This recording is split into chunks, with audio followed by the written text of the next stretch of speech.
There are many unanswered, hard to find answers pertaining to the legal aspects of using work in the public domain. Now bear in mind, this is written from general knowledge. Please do not take this as legal advice.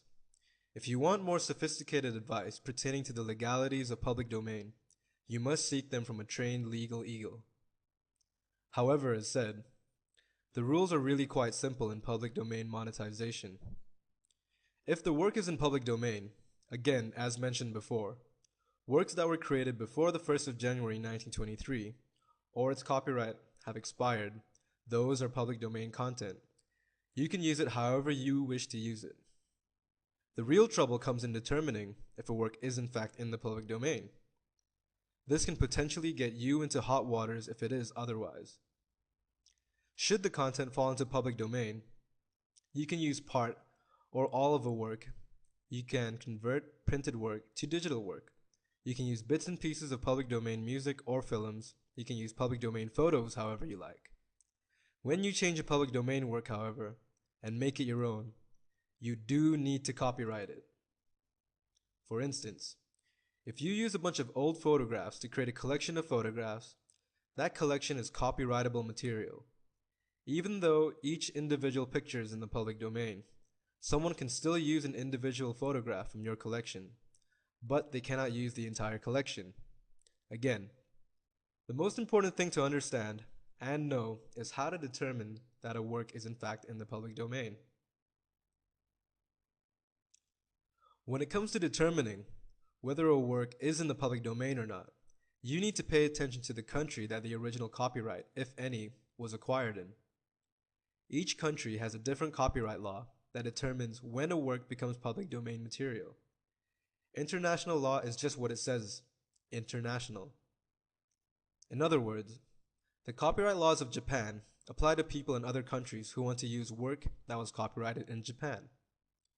If the work is still covered by Japan copyright law, but would no longer be covered under United States copyright laws, the work is not in the public domain in any country.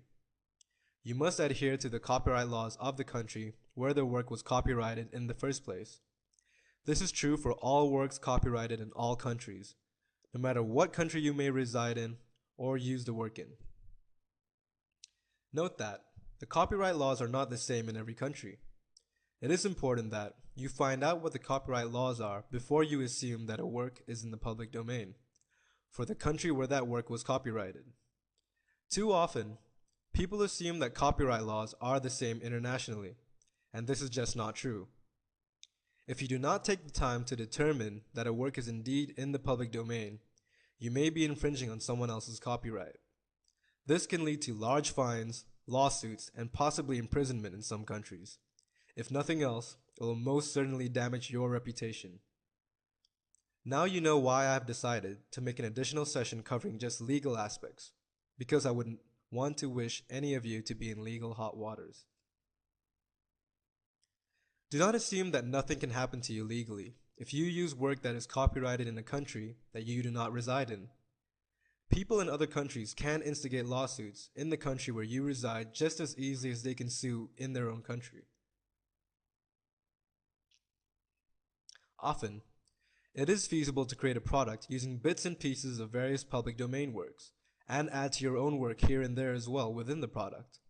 In this way, a public domain work can easily be turned into copyrighted work with your name on it, and it can be a product that is truly yours. No matter which topic you think of, you can bet that there are numerous authors who have written about that topic, and many of them will have different views. You can include various different views in your work, and throw your own view in there as well, just to give your readers as much information on your topic as possible. Bits and pieces of various public domain works can also be used to create collections.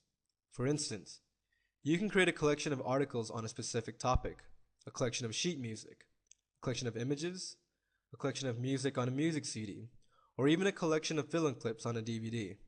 The possibilities are endless. While each bit and piece of the public domain work remains in the public domain, when it is compiled into a separate work or collection, the work or the collection can be copyrighted, and you can put your own name on it. However, You should give credit to the original author, especially in the realm of collections. There is a very good reason for this. You don't want to try to make people believe that you created something that you did not create. For instance, if you created a collection of famous art that included the Mona Lisa, which is in the public domain, nobody is going to believe that you were the artist. They won't have a problem with you being the collector, however. A Creative Commons license is much like a copyleft license. The Creative Commons license was developed by Creative Commons, a non-profit organization that was implemented for the purpose of gathering creative work that others can build on and share. A Creative Commons license allows those who hold copyrights to grant some of those rights to the public while retaining other rights. This was originally done because current copyright laws prohibit changing copyrighted information. This enables you to use work that has Creative Commons license. But if you plan to sell a product, a Creative Commons license isn't really what you want to use.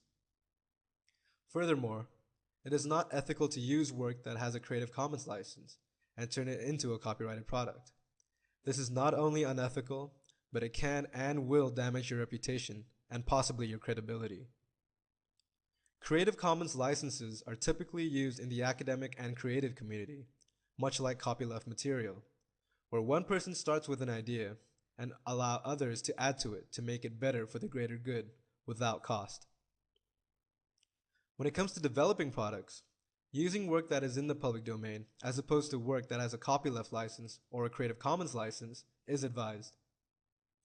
This is typically more acceptable, and you can do what you want with the work you create from the public domain material, including making a profit. Pay attention to how work is licensed. A copyright symbol has a C enclosed in a circle. A copyleft symbol has a backward C enclosed in a circle, and a Creative Commons license indicated by CC. Public domain work will usually have the copyright symbol, but the copyright term will have expired. You should not assume that the copyright has expired, however. Instead, you should do your homework and certify that the copyright has expired before using the materials,